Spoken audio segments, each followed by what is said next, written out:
MPSC मध्ये विचारला गेलेला प्रश्न खालील विवरणावरून व्यक्ती ओळखा. यामध्ये प्रश्न आहे इतिहासाशी संबंधित. तो प्रश्न आपण पाहू. त्यामध्ये काय स्टेटमेंट दिले ते आपण पाहू. आता यामध्ये विधान आहेत. मराठीतील पहिले पत्रकार, अक्कलकोटच्या युवराजांचे शिक्षक, मराठी वृत्तपत्राचे जनक आणि कुलाबा वेधशाळेचे संचालक.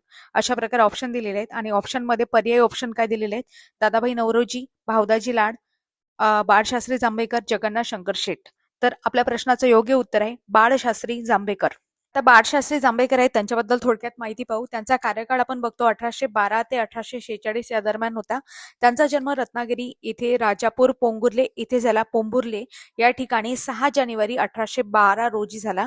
आणि त्यांची ओळख काय आहे तर महाराष्ट्राचे आद्य ऋषी, व्यासंगी पंडित, राष्ट्रजागृतीचे अग्रदूत, मराठी वृत्तपत्राचे जनक अशी त्यांची ओळख आहे. त्यांना बऱ्याचशा भाषा अवगत होत्या. मराठी, इंग्रजी, संस्कृत, गुजराती, कानडी, बंगाली, फारसी, गणित आणि ज्योतिषशास्त्र त्यांनी प्रो अर्लीवार यांच्याकडून अवगत केलं होतं.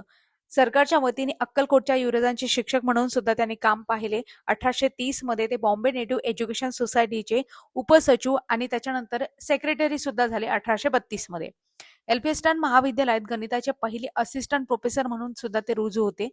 कुलाबा वेधशाळेचे संचालक म्हणून सुद्धा त्यांनी काम केलेलं आहे. बाळशास्त्री यांनी पाश्चात्य ज्ञान व इंग्रजी शिक्षणाचा पुरस्कार केला. तरी हिंदू संस्कृती आणि धर्माचा त्यांना अभिमान होता. म्हणूनच त्यांनी शुद्धीकरण चळवळ राबवली होती. जगन्नाथ शंकर शेट यांना बाळशास्त्रींनी ख्रिस्ती मिशनऱ्यांच्या तावडीतून वाचवलं होतं. स्त्री शिक्षणाचे ते पहिले पुरस्कर्ते होते. यामध्ये त्यांनी बालविवाह, पुनर्विवाह, सतीप्रथा याबद्दल सर्वोत्तम लिखाण केले. दर्पण हे मराठीतील पहिलं वृत्तपत्र 6 जानेवारी 1832 रोजी त्यांनी सुरू केलं आणि मराठी वृत्तपत्र सुरू करण्याचं श्रेय म्हणूनच त्यांना जाते. म्हणूनच आपण त्यांना मराठी वृत्तपत्राचे जनक म्हणून ओळखतो. दर्पण जवळजवळ 8.5 वर्ष चाललं. शेवटचा अंक 26 जून 1840 रोजी प्रसिद्ध झाला होता. आणि त्यांच्या या सगळ्या कार्यामुळेच त्यांना इंग्रजांनी जस्टिस ऑफ पीस म्हणून पदवी दिली होती.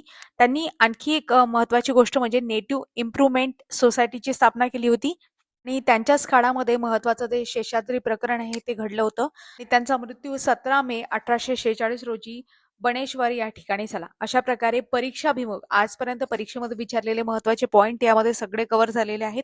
अशाच प्रकारे बाकीचे सुद्धा महत्वाचे समाज सुधारक आहेत त्यावर आधारित आपण लेक्चर घेतलेले आहेत. आपल्या युट्यूब चॅनल अवेलेबल आहे ते तुम्ही पाहू शकता. त्याच प्रकारे सकाळी 10 वाजता आपण जीएस संबंधित एक शॉर्ट व्हिडिओ त्यामध्ये एमपीएससी प्रिव्हियस इयर क्वेश्चन आपण कव्हर करत असतो आणि संध्याकाळी 4 वाजता ऍग्रिकल्चर संबंधित एक शॉर्ट व्हिडिओ टाकत असतो. डेली याच्या नोटिफिकेशन पर्सनल नोटिफिकेशन आपण स्पर्धा विश्व ऑफिशियल या टेलिग्रामवर टाकत असतो. एक माहितीसाठी तुम्ही स्पर्धा विश्व ऑफिशियल हे आपलं टेलिग्राम आहे ते जॉईन करू शकता. आवडल्यास लाईक, शेअर आणि सबस्क्राईब करायला विसरू नका.